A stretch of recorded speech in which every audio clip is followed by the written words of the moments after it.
பரிசுத்தமான நாமம் மகிமைப்படுவதாக.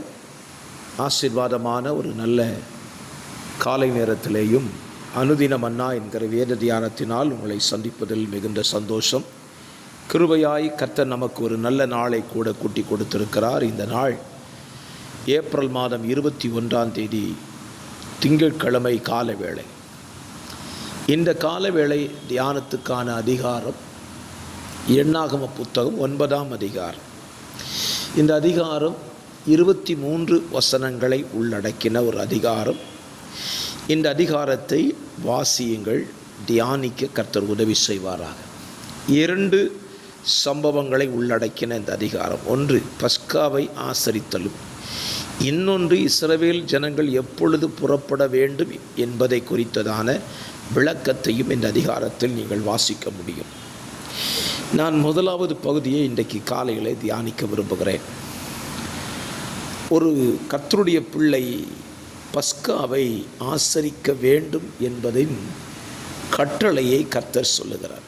யார் பஸ்காவை ஆசரிக்கக்கூடாது, ஆசரிக்க வேண்டியவர்கள் யார் என்பதை குறித்து மிக தெளிவாக இந்த அதிகாரத்தில் தேவன் பேசியிருக்கிறார்.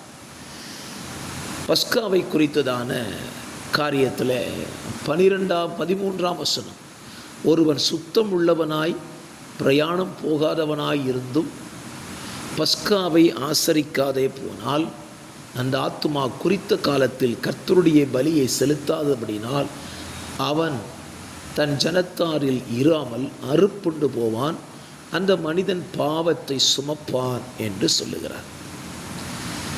பஸ்காவை ஆசரிக்கக்கூடியவர்கள் சுத்தம் உள்ளவர்களாயும் பிரயாணம் போகாதவர்களாயும் இருக்கும் பொழுது அவர்கள் கண்டிப்பாக பஸ்காவை ஆசரிக்க வேண்டும்.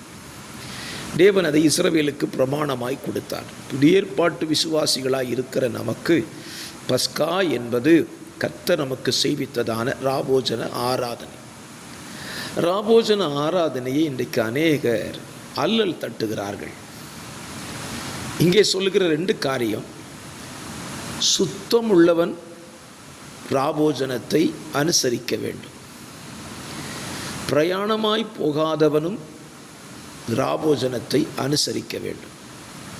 அப்படியானால் நான் அசுத்தமாயிருக்கிறேன் என்று சொல்லி அல்லல் தட்டலாமா?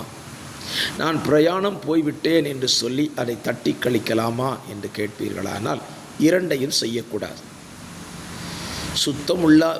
சுத்தம் இல்லாதவர்களாயும் இருக்கக்கூடாது, பிரயாணம் போகிறவர்களாயும் காணப்படக்கூடாது. ஏனென்றால் பஸ்கா என்பது தேவன் நமக்கு கொடுத்த ஒரு விடுதலையின் நாள். இஸ்ரவேல் ஜனங்களுக்கு எகிப்திலிருந்து எப்படி ஒரு விடுதலையை கொடுத்தாரோ அதே போல நம்மை பாவத்திலிருந்து தேவன் மீட்டெடுத்திருக்கிறார் என்கிற ஒரு நல்ல செய்தி உண்டு.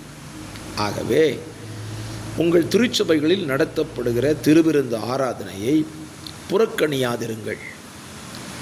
பரிசுத்தம் உள்ளவர்களாய் அதை அனுசரிக்க நீங்கள் தீர்மானமிடுங்கள்.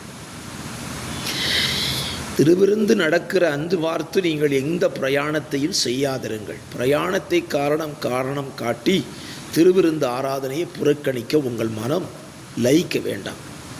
ஆகவே நான் சுத்தம் உள்ளவனாய் இல்லை, திருவிருந்து எடுக்கவில்லை என்றும் தட்டி கழிக்க வேண்டாம். பழைய ஏற்பாட்டு காலங்களில் ஆதி முற்பிதாக்களுடைய காலங்களிலே இந்த திருவிருந்து ஆராதனையில் பங்கெடுப்பதற்காக சுத்திகரிப்பின் கூட்டம் என்று ஒன்றை நடத்தினார்கள். இன்றைக்கு அதெல்லாம் மலிந்து விட்டது, மறைந்து விட்டது.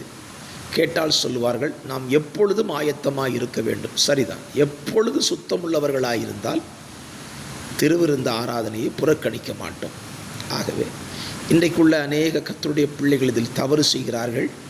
தயவு செய்து சொல்லுவேன், உங்கள் திருச்சபைகளில் நடத்தப்படுகிற எல்லா திருவிருந்து ஆராதனைகளிலேயும் தவறாமல் பங்கெடுங்கள், சுத்தமுள்ளவர்களாய் காத்து கொள்ளுங்கள். திருவிருந்து நடக்கிற ஆராதனை அன்று பிரயாணம் போகாதிருக்கும்படி பார்த்து கொள்ளுங்கள். ஜெபிக்கலாம். பரிசுத்த பிதாவே, இந்த காலவேளையிலே தியானித்த இந்த வசனத்தின்படி எங்களை சுத்தமுள்ளவர்களாய் காத்துக்கொண்டு உம்முடைய பஸ்காவை அனுசரிக்க எங்களுக்கு கிருபை தாரும். இரட்சகராம் இயேசுவின் நாமத்தில் தாழ்மையோடு ஜெபிக்கிறேன் நல்ல பிதாவே. ஆமென், ஆமென்.